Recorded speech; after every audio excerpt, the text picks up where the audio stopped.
আইন শৃঙ্খলা পরিস্থিতি ঠিক হয় নাই, পুলিশ ফাংশন করছে না।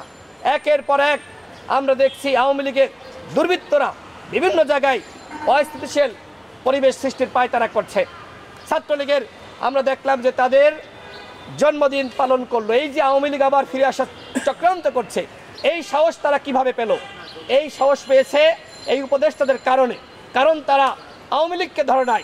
28 অক্টোবরের পরে যদি 30,000 আওয়ামী লীগের নেতাকর্মীকে গ্রেপ্তার করা হয়, তাহলে এখন কেন এই গণঅভ্যুত্থানের পরে ন্যূনতম 30,000 আওয়ামী লীগের নেতাকর্মীকে গ্রেপ্তার করা হলো না?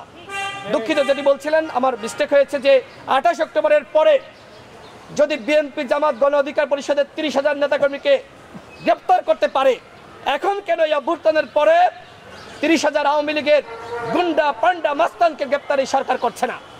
আমরা কি প্রশ্ন করতে পারি না? এই প্রশ্ন ফারুক হাসান শহীদ মিনারে করেছিল এবং এই কারণে হামলা করা হয়েছে। তাহলে বুঝে নেন, যারা হামলা চালিয়েছে এরা বৈষম্য বিরোধী ছাত্র আন্দোলনের কেউ না, এরা আওয়ামী লীগের প্রেতাত্মা। সুতরাং এই প্রেতাত্মাদের রক্ষা করার জন্য যারা এগিয়ে আসবে, আমাদের আন্দোলন তাদের বিরুদ্ধে শুরু হবে। আওয়ামী লীগের কোনো ছাড় আমরা দিব না। আওয়ামী লীগের প্রেতাত্মাদের সাথে আমরা কোনো আপোষ করব না।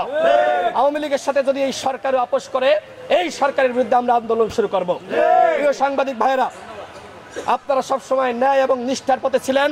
এই গণঅভ্যুত্থানে আপনাদের ভূমিকা সম্পর্কে আমরা জানি। 6 জন সাংবাদিক শহীদ হয়েছে।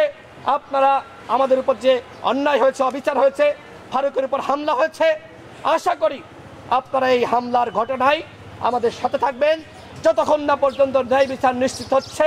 আমরা আমাদের লড়াই চালিয়ে যাব।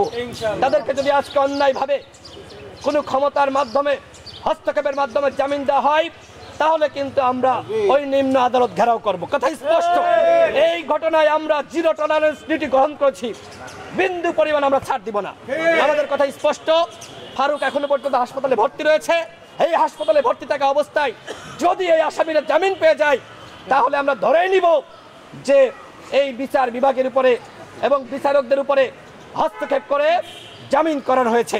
একই সাথে বাকি আসামিরাও গতকাল প্রেস কনফারেন্সে ছিল, তাদেরকে কেন গ্রেপ্তার করা হলো না সেই প্রশ্ন আমরা রাখছি। বাকি আসামিদেরকে আগামী 24 ঘন্টার মধ্যে গ্রেপ্তার করতে হবে। জামিন দিবেন, দেখি কার কত বড় ক্ষমতা জামিন দেয়। আমরা দাবি রাখছি আগামী 24 ঘন্টার মধ্যে জামিনটা দূরে থাক, বাকি আসামিদেরকে গ্রেপ্তার করতে হবে।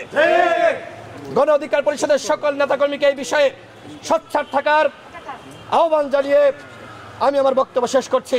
আল্লাহ হাফেজ। আসসালামু আলাইকুম।